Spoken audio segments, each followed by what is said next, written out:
Bismillahirrahmanirrahim. Assalamualaikum warahmatullahi wabarakatuh.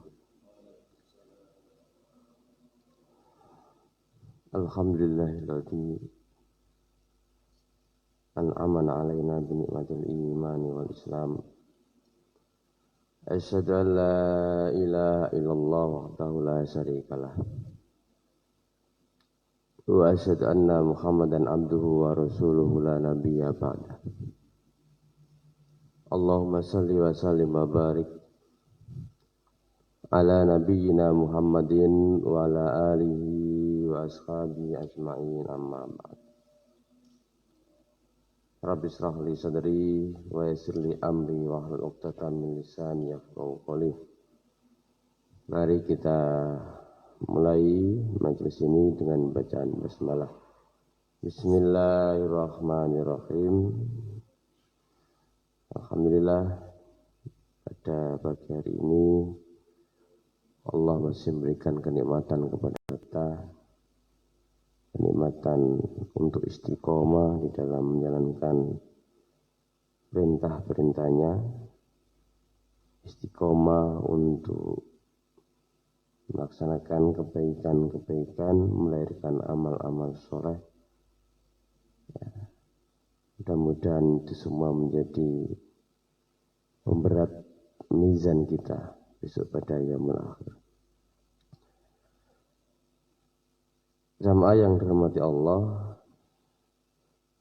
kita akan bahas beberapa hadis dari Rasulullah sallallahu alaihi wasallam berkaitan dengan keutamaan menjadi tamu Allah Subhanahu wa taala. Tamu di sini adalah orang yang mengunjungi masjid. Orang yang mengunjungi masjid itu adalah duyufullah, tamunya Allah Subhanahu wa taala. Tentunya kunjungan ke masjid itu tidak sekedar melaksanakan wisata religi, jadi bukan itu, tetapi dalam rangka untuk ibadah sholat al-fardu, yaitu pada masa sholat al-maktubah yang diwajibkan. Karena persoalan mengunjungi masjid ini ternyata banyak sekali keutamaan-keutamaan yang bisa kita dapatkan, bahkan itu bisa menjadi bekal kita besok pada yaumul akhir, di antara keutamaannya itu. Rasulullah sallallahu alaihi wasallam dalam satu hadisnya, dalam riwayat Imam At-Tabrani, hadis dari Abu Hurairah, hadis min Salman radhiyallahu anhu. Qala fi Rasuluna, di dalam satu majelis begitu Rasulullah kemudian menyampaikan kepada para jamaahnya itu. Apa yang disampaikan Rasulullah sallallahu alaihi wasallam? Man tawaddo'a fi baitihi, siapa yang berwudu di rumahnya, fa'alsanal wudu'a, kemudian baguskan wudunya, summa masa ilal masjidi, kemudian pergi ke masjid, au qala, ada riwayat lain yang mengatakan summa ata al masjidah, kemudian datang ke masjid, fawazairullah, maka itu adalah tamunya Allah. Itu adalah tamunya Allah Subhanahu wa taala. Wa haqqun 'alal mazur, dan tuan rumah dia berhak, punya kewajiban ayyukrimazairah, untuk memuliakan orang yang mendatangnya itu. Jadi tuan rumahnya itu siapa? Dia adalah Allah Subhanahu wa ta'ala. Sementara az-zair, orang yang mengunjungi, itu adalah kita semua sebagai hamba Allah Subhanahu wa ta'ala. Wa maka ziarah, sementara tempat untuk yang kita datang itu adalah masjid. Ya. Jadi ini termasuk tempat yang terbaik. Ya.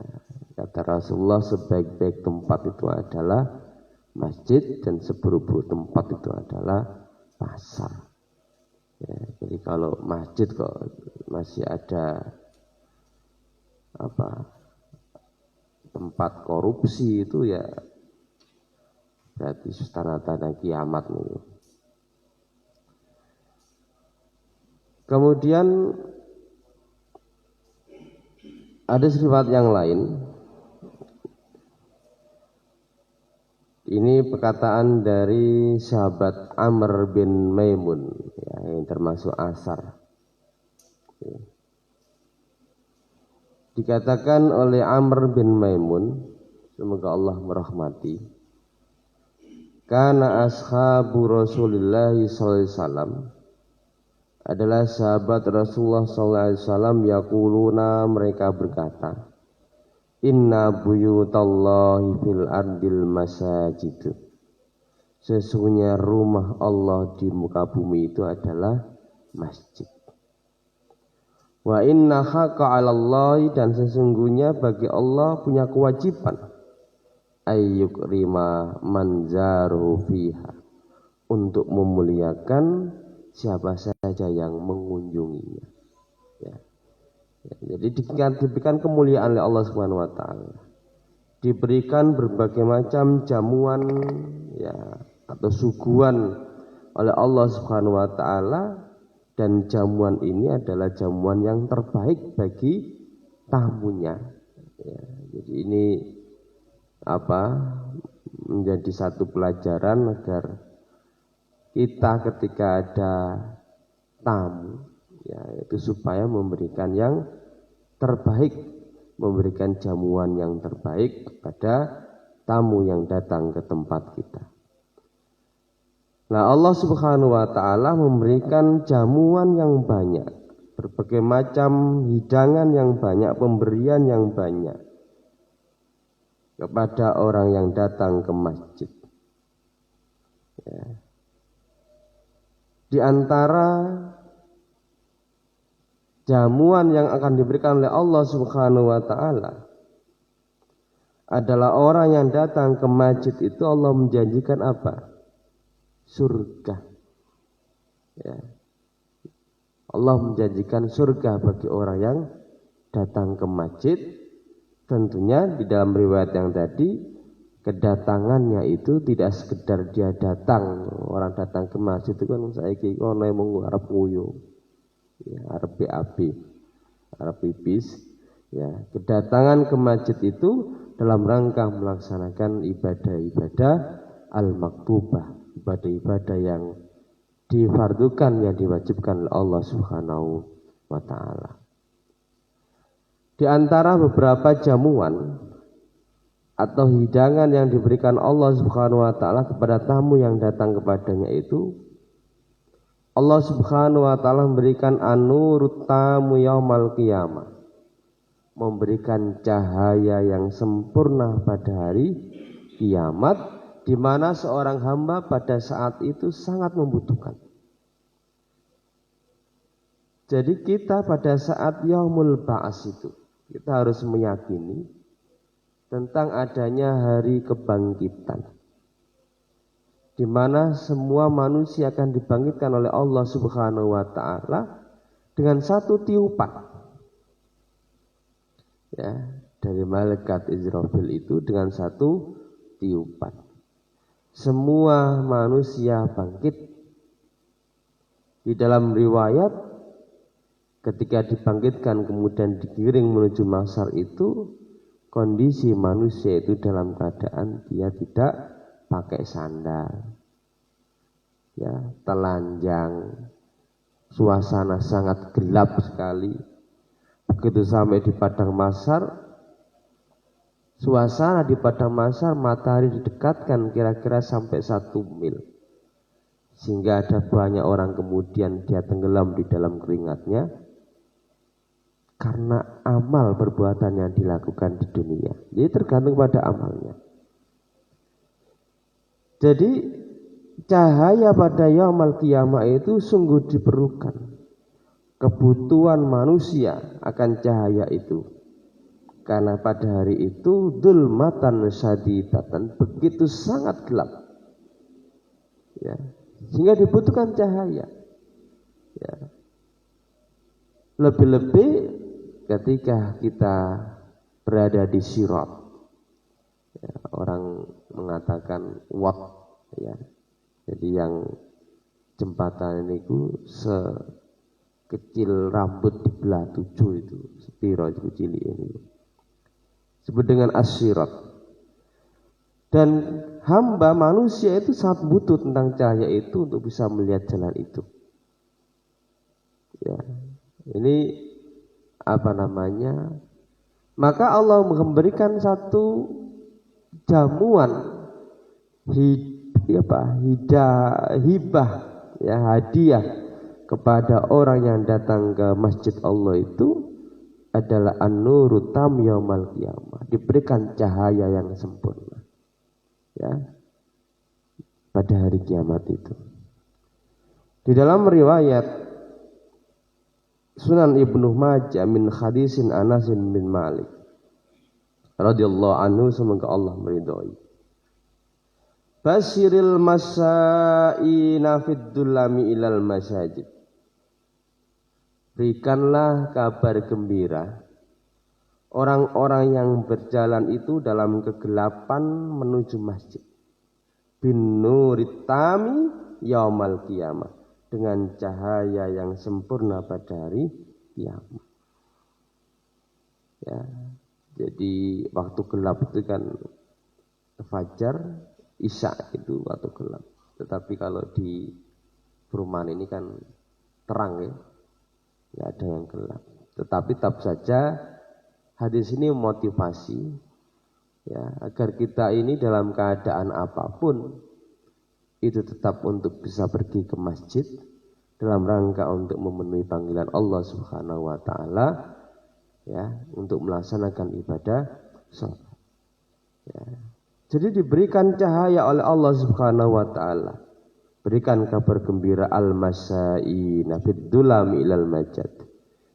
Ya, orang-orang yang melakukan perjalanan di dalam gelapnya malam untuk datang ke masjid. Ya. Jadi ini jamunan Allah yang pertama, al-ma'idatul ula, yang diberikan kepada tamu Allah Subhanahu wa taala. Dalam riwayat itu ada orang buta yang mau minta rukhsah kepada Rasulullah sallallahu alaihi wasallam. Jaluk rukhsah niki. Ora ana sing nuntun, jalanan sangat gelap.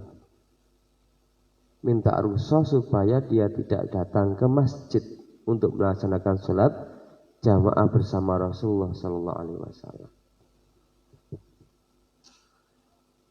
Karena kondisinya yang seperti itu. Rasulullah SAW ketika itu sudah memberikan izin, dipanggil kembali, ditanya, apakah kamu mendengarkan azan? Jawab orang ini, mendengarkan Rasulullah. Kamu tetap harus datang ke masjid. Ya. Jadi ini luar biasa, ya, orang buta masih diberikan apa namanya rezeki oleh Allah dengan pendengaran, ya, karena dia masih bisa mendengarkan azan, maka dia tetap harus datang ke masjid untuk melaksanakan sholat, ya. Dan Allah memberikan satu keutamaan kepada mereka, apa? Cahaya yang sempurna, an-nur tam yaumal qiyamati, di mana pada saat itu dibutuhkan untuk melaksanakan perjalanan di gelapnya malam. Ya, dzulmatan syadidatan. Ya. Kemudian hidangan Allah yang kedua, yang diberikan kepada orang yang datang ke rumahnya adalah apa?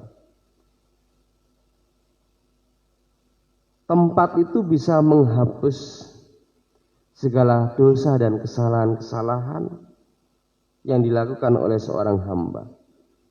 Termasuk perkara-perkara yang bisa membinasakan itu bisa berguguran ya, dengan orang itu mendatangi masjid. Ya.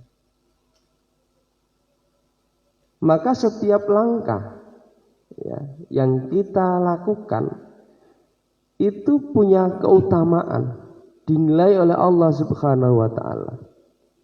Langkah kanan kita itu bisa menggugurkan dosa-dosa kita, langkah kiri kita itu bisa mengangkat derajat kita. Atau di antara dua langkah itu salah satunya bisa menggugurkan dosa dan salah satunya bisa mengangkat derajat. Maka para salafus saleh itu supaya kemudian dosa-dosanya itu kemudian berguguran, kesalahan-kesalahannya bisa berguguran, maka ia memperlambat langkahnya itu. Makanya kita tidak boleh ya berlari-lari dalam rangka untuk mengejar misalnya gitu. Ya. Karena itu satu ya bisa mengurangi tingkat kekhusyuan kita. Habis lari-lari langsung masuk masjid, kemudian ya masih ngos-ngosan. Ya. Tenang saja kita datangnya, jalannya tenang saja. Karena setiap langkah yang kita langkahkan itu diantaranya dari dua langkah itu yang satu menggugurkan dosa, menggugurkan kesalahan-kesalahan, dan yang satunya adalah mengangkat derajat. Ya. Ini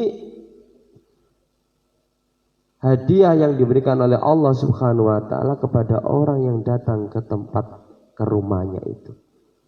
Ya. Di dalam riwayat Muslim min hadisin Abu Hurairah, Rasulullah SAW bersabda, man tatahhara fi baitihi, siapa yang bersuci di rumahnya sumamasa ila baiti min buyutillah, kemudian ia datang ke rumah dari rumah Allah Subhanahu wa taala, yaitu datang ke masjid. Liyak dia faridatan min faraidillah, kemudian kedatangannya dalam rangka untuk melaksanakan kewajiban dari kewajiban Allah Subhanahu wa taala. Ya, melaksanakan ibadah sholat wajib. Ya, seyogyanya yang sunnah itu di rumah. Supaya rumah itu tidak menjadi kuburan hanya untuk tidur saja. Maka sholat sunnah entah 2 rakaat itu sebisa mungkin di rumah. Ya, kalau waktu datang kita ke masjidnya itu agak cukup panjang untuk melaksanakan sholat sunnah di dalam masjid, bisa sholat tahiyatul masjid, bisa sholat qobliyah, bisa sholat syukur wudu, ya itu kalau waktunya panjang. Tapi sebisa mungkin ada 2 rakaat itu bisa kita lakukan di dalam rumah, ya, untuk sholat sunnahnya. Maka kata Rasulullah, orang yang mendatangi masjid itu dalam rangka untuk melaksanakan kewajiban dari kewajiban Allah Subhanahu wa taala, kanat khutwatahu ikhdahuma,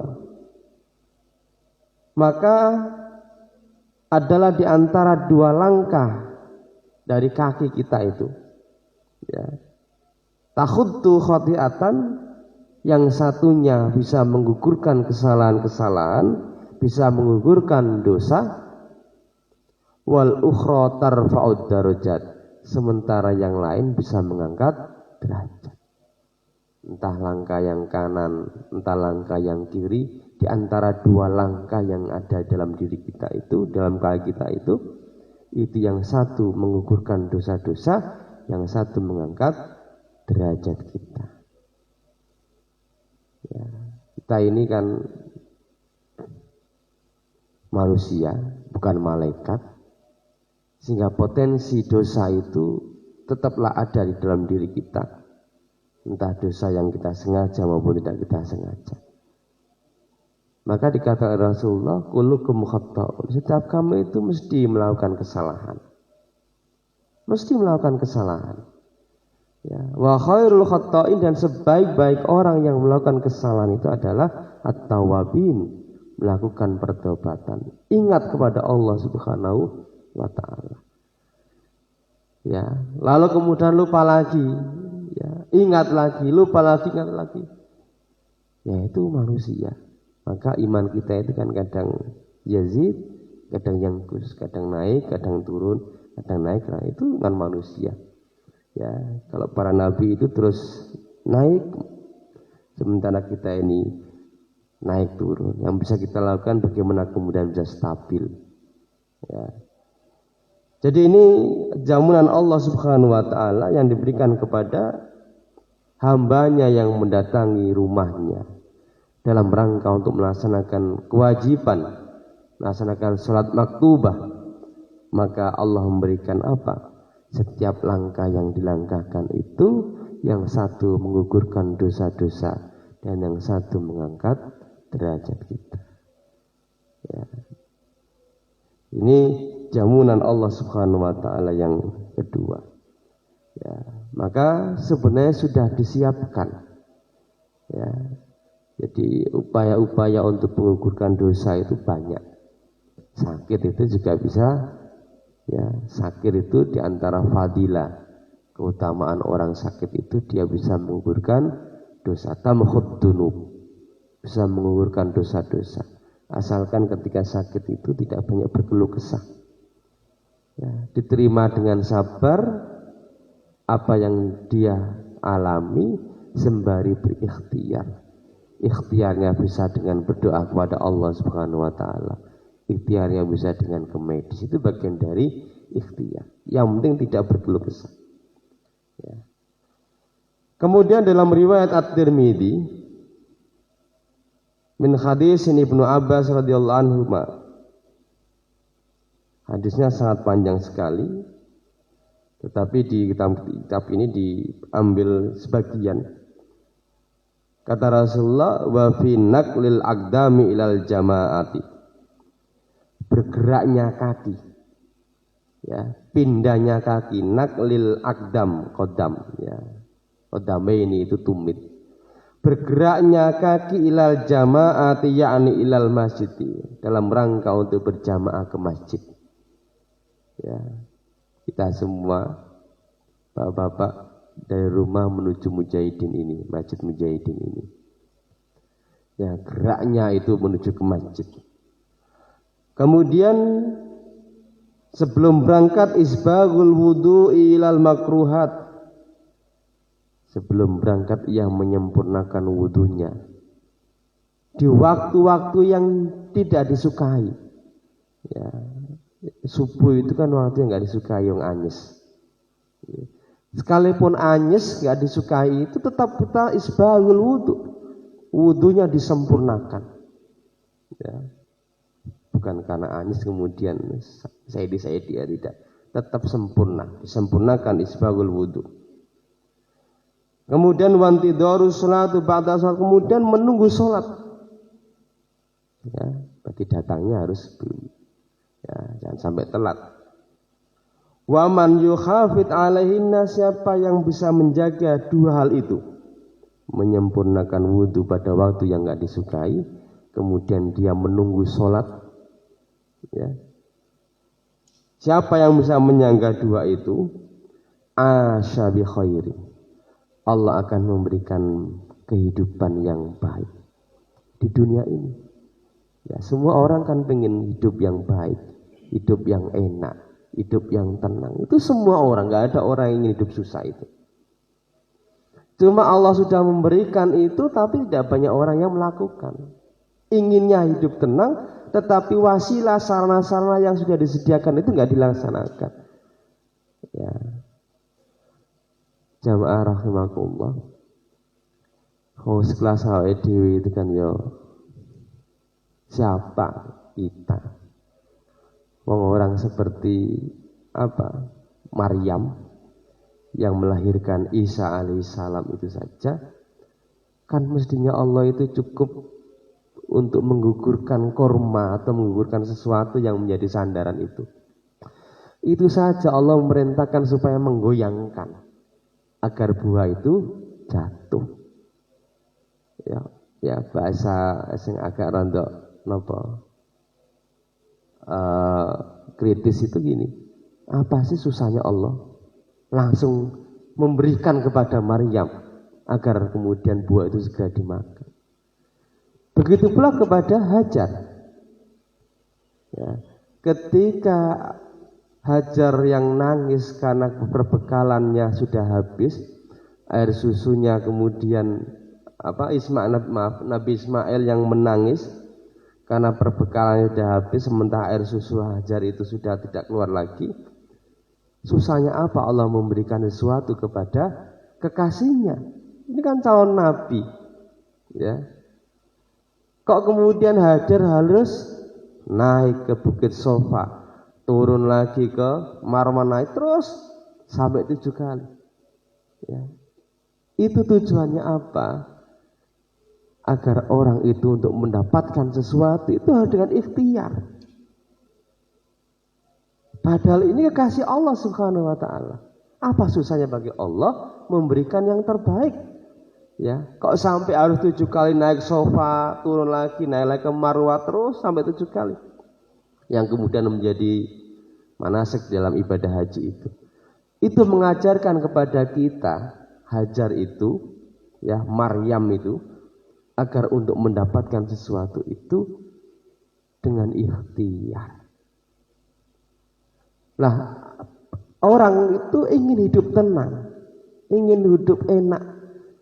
Cuma sarana-sarana yang sudah Allah berikan itu tidak dijalani. Nah, di antara sarana yang Allah sudah berikan, ya, di antaranya adalah apa?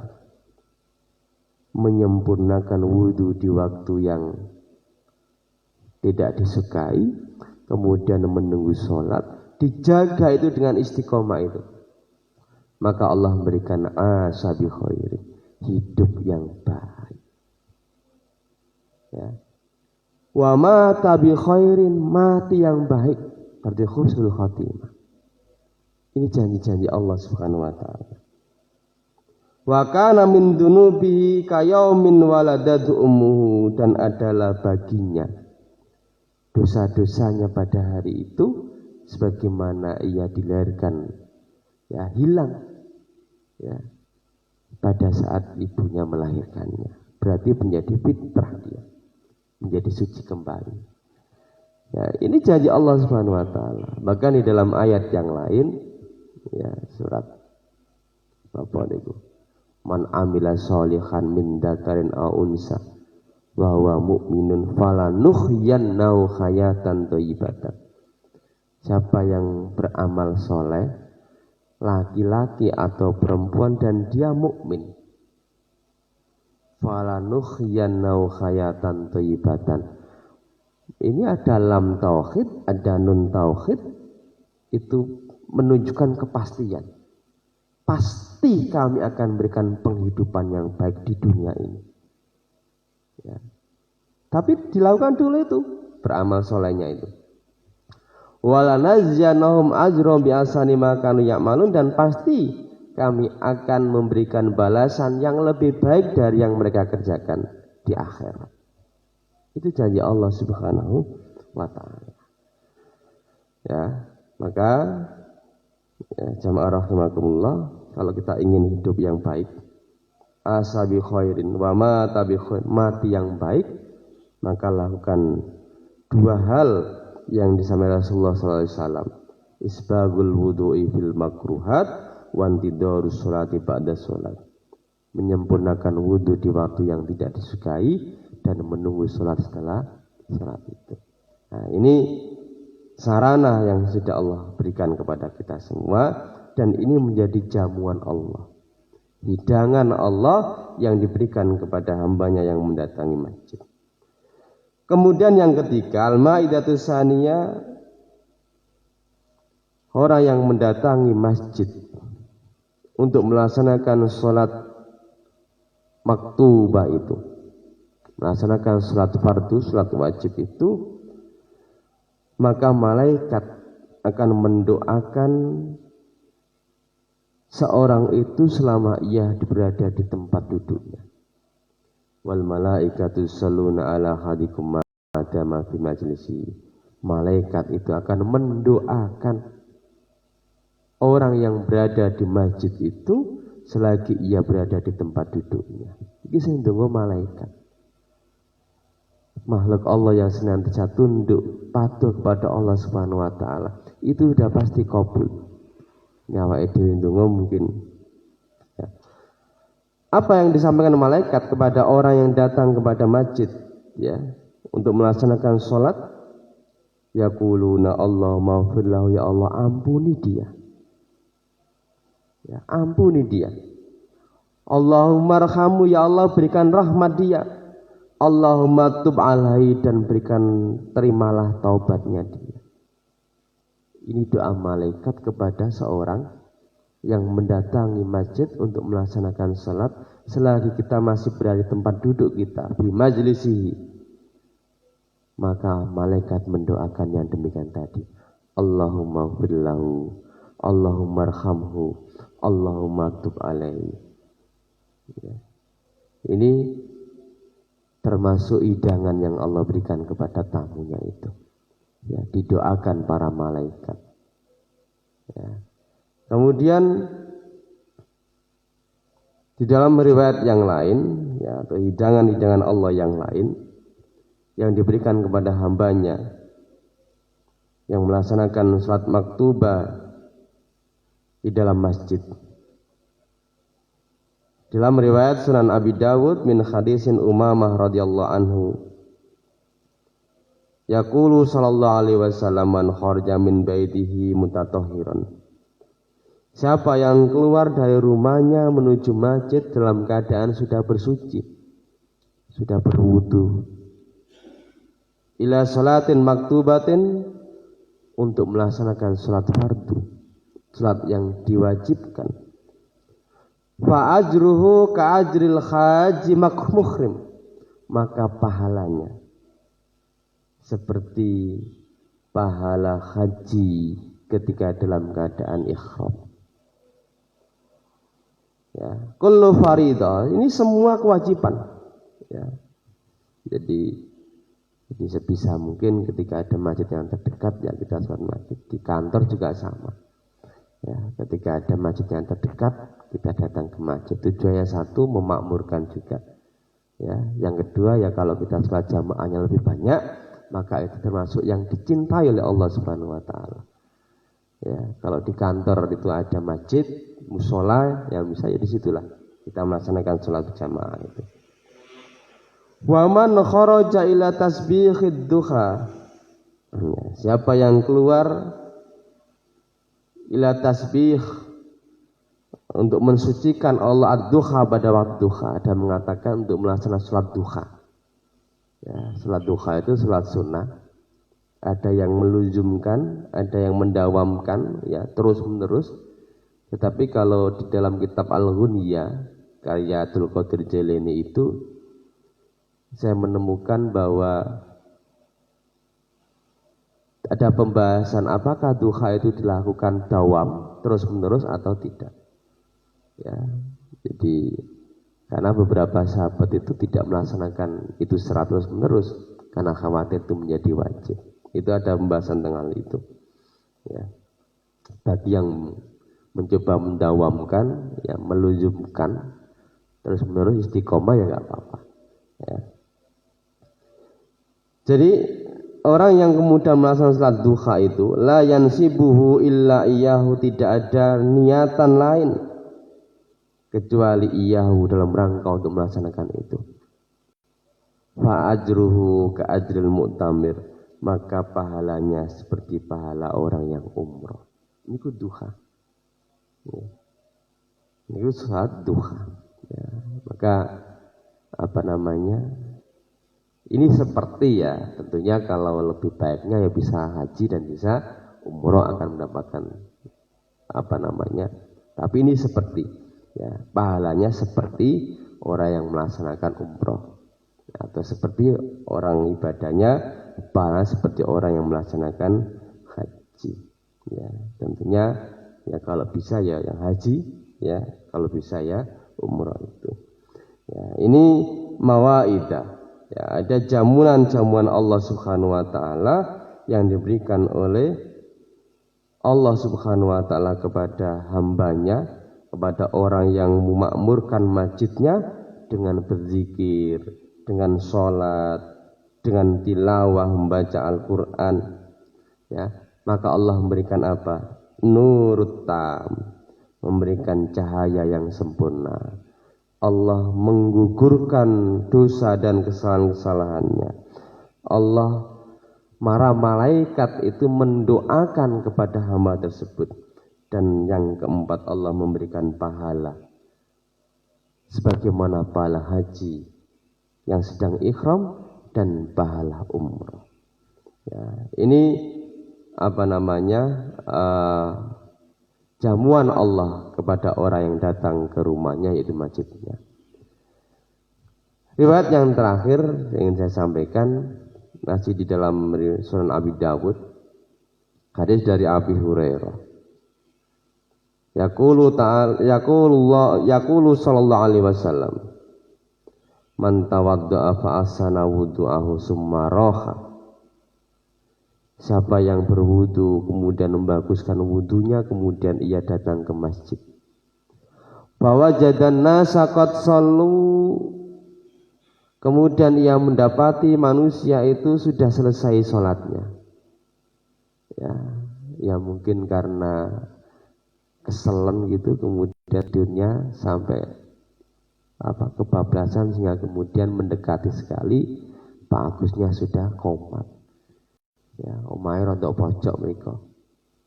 Kemudian sudah melangkahnya itu sudah dipercepat sampai di masjid itu sudah rampung, sudah selesai.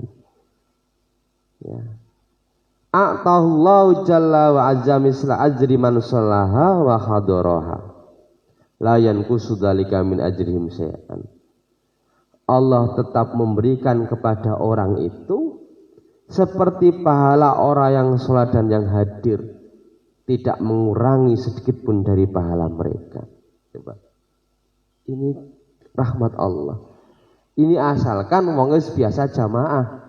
Ini sesekali, ya, karena kesel oleh kerja kemudian tidur saking nyenyak, lalu kemudian terlambat. Tapi sudah berusaha untuk membaguskan wudhunya, kemudian datang ke masjid, langkahnya dipercepat, begitu sampai di Masjid Mujahidin ini sudah selesai. Maka Allah mencatatnya sama pahalanya sebagaimana orang yang sudah selesai sholat jamaah itu dan yang hadir tanpa mengurangi sedikit pun. Kenapa? Karena orang ini sudah biasa melaksanakan sholat jamaah. Inilah karunia Allah Subhanahu wa taala yang diberikan kepada umat ini. Ya, maka mudah-mudahan Allah Subhanahu wa taala memberikan istiqomah kepada kita, ya, untuk terus bisa hadir, ya, di masjid dalam rangka untuk melaksanakan sholat maktubah. Maka ketika Rasulullah mengatakan fahakun alal mazuri ayyukri mazair, orang yang dikunjungi itu, ya, jadi pemilik rumah itu punya kewajiban untuk memuliakan orang yang mengunjungi itu, ya, itu menunjukkan luasnya rahman rahim Allah Subhanahu wa taala yang diberikan kepada hamba ini, ya, ketika mau mendatangi rumahnya. Jamaah yang dirahmati Allah, saya kira itu, ya, beberapa hal, ya, untuk bisa memberikan motivasi kepada kita untuk bisa istiqomah, ya, mendatangi rumah Allah, ya, karena kita dianggap tamu Allah, ya. Pelajarannya adalah agar kita bisa memberikan yang terbaik kepada orang yang datang ke rumah kita, ya. Allah memberikan yang terbaik kepada orang yang datang, kita juga bisa memberikan yang terbaik, suguhan yang terbaik kepada orang yang datang ke tempat kita. Saya kira begitu, mudah-mudahan ada manfaatnya. Ada yang mau didiskusikan? Iya, monggo. Waalaikumsalam.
Ya.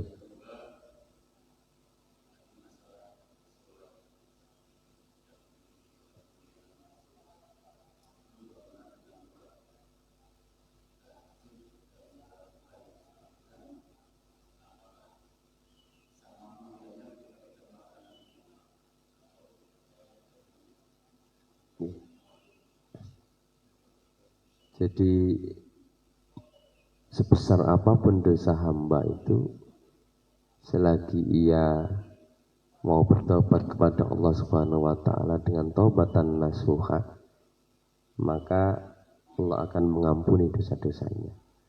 Bahkan sekalipun dosa itu misli jabatil bahri, sebesar buih di lautan, itu selagi orang itu mau bertobat kepada Allah, maka Allah akan mengampuni dosa-dosanya.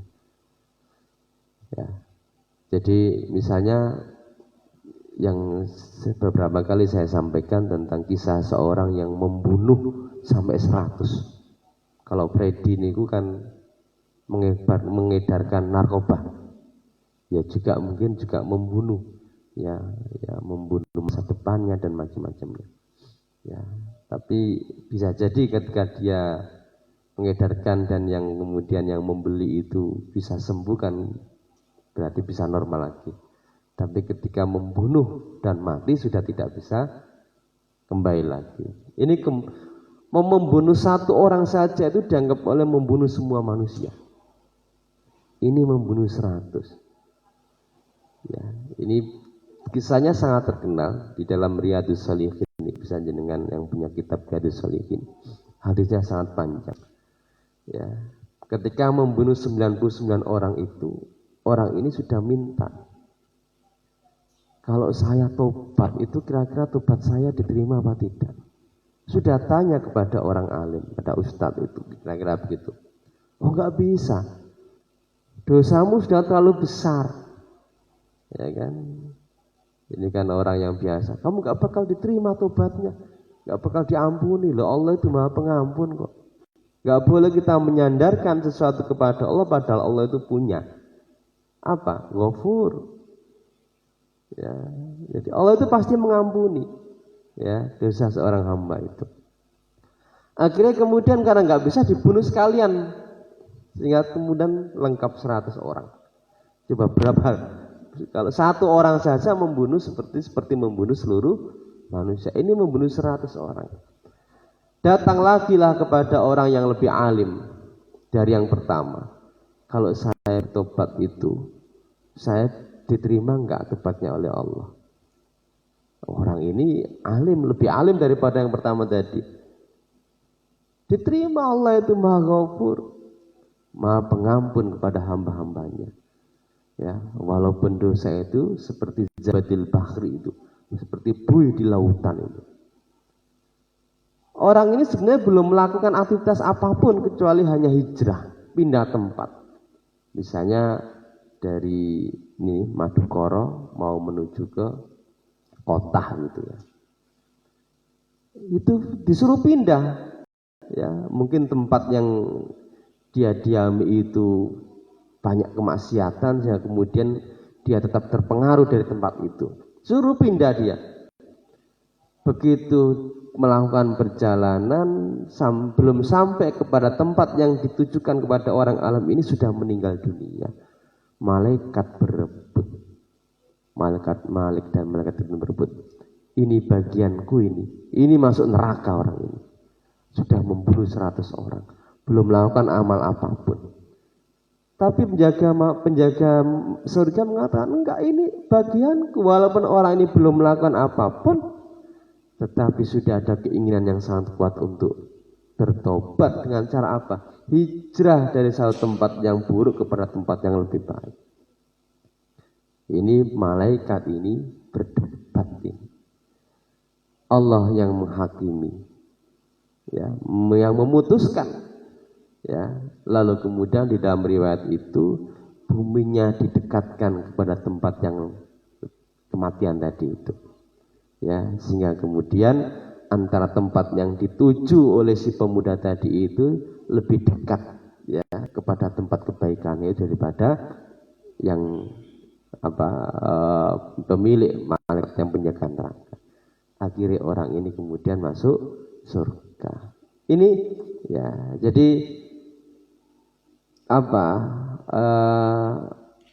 keburukan yang diikuti dengan kebaikan itu maka dia akan menggugurkan. Ya, nasihatnya Rasulullah kepada Abu Dzar, ittaqillah haitsuma kunta wa adbi sayyi'atal hasanata tamkhuha. Ikutilah keburukan dengan kebaikan. Ya, maka kebaikan itu akan menggugurkan. Ya. Jadi ini inilah persoalan apa kemudian diterima apa tidak, tapi yang jelas riwayat-riwayat yang banyak itu mengatakan tentang seberat apapun, sebesar apapun dosa hamba itu, selagi kemudian ia ingat kepada Allah kemudian bertobat, maka Allah akan mengampuninya. Nah, kemudian hukuman di dunia harus dilaksanakan karena itu bagian dari pelanggaran. Nah, di akhiratnya walam bisawab. Tetapi begini, ini kalau di HPT Himpunan Pusat Tarjih Muhammadiyah itu berkaitan dengan balasan Allah, al-jaza, pembahasan al-jaza itu ada orang yang masuk neraka dan dia khalidan, kekal di dalamnya.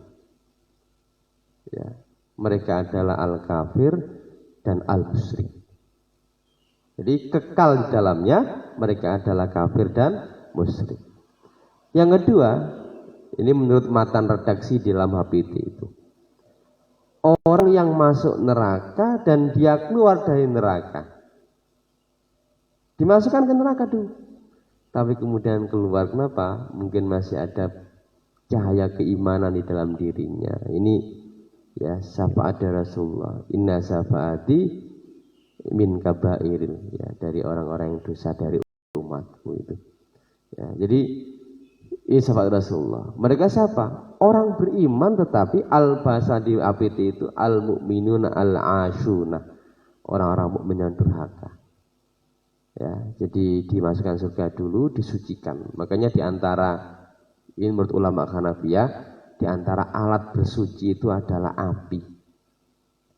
Jadi kalau Syafi'iyah kan hanya air sama debu, ya. Tapi ulama Hanafiyah tidak, api.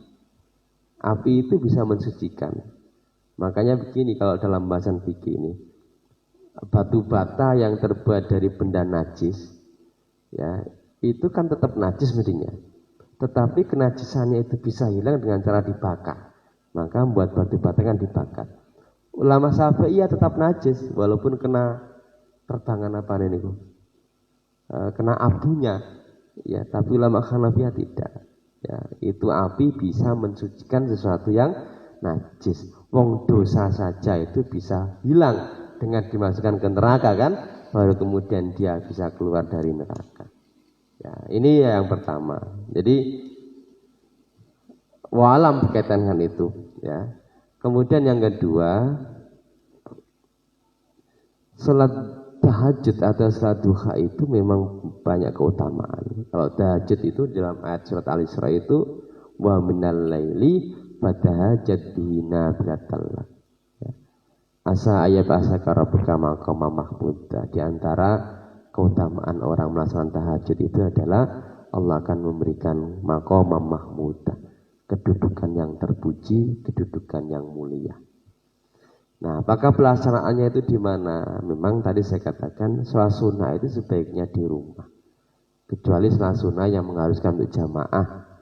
Misalnya sholat Idul Adha atau Idul Fitri atau sholat istisqa itu yang minta hujan itu memang harus jamaah kan? Ya, jadi kalau yang sifatnya itu sendirian, justru kalau tahajud itu sendirian. Ya, Nabi itu nek tahajud itu sendirian. Sehingga kemudian bacanya panjang. Jadi riwayat yang mengatakan Nabi itu nek sholatnya panjang hingga tumitnya bengkak, itu sholat lain itu. Karena Nabi nek sholat jamaah biasa itu bacaannya pendek-pendek, karena tahu jamaahnya itu macam-macam. Ono sing pengen arep ngarit, ono sing arep kerja, bacaannya pendek. Tapi kalau sholat sendirian, yang mulai itu bacaan Nabi itu panjang. Ya, sehingga kemudian dikatakan oleh Aisyah tumitnya itu sampai bengkak gitu ya. Ini ya termasuk misalnya sholat duha. Artinya begini, kalau ada kesempatan untuk datang ke masjid untuk melaksanakan itu, ya bisa jadi melaksanakan di masjid ya. Jadi ini berkaitan dengan pilihan-pilihan ya, kaitan dengan sholat. Tapi tetap lebih utama sholat sunnah itu adalah di rumah, supaya kemudian rumah kita ini ada cahayanya. La taj'alu buyutakum kubura. Jangan jadikan rumahmu itu seperti kuburan, hanya turu saja. Digunakan untuk baca Quran, untuk melaksanakan sholat-sholat sunnah. Ya, makanya ya kalau sebelum adzan itu kita bisa melaksanakan sholat lail atau sholat witir di rumah itu. Cara gitu, ya, mudah-mudahan ada manfaatnya dan memotivasi kita untuk terus melahirkan kebaikan-kebaikan dengan melaksanakan ibadah sholat wajib di masjid ini, karena begitu besarnya jamuan hidangan yang Allah berikan kepada orang yang datang ke rumahnya. Kita akhiri ya dengan doa kifaratul majlis. Bismillahirrahmanirrahim. Subhanakallahumma wa bihamdika asyhadu an la ilaha illa anta astaghfiruka wa atubu ilaik. Walhamdulillahirabbil alamin. Wassalamualaikum warahmatullahi wabarakatuh.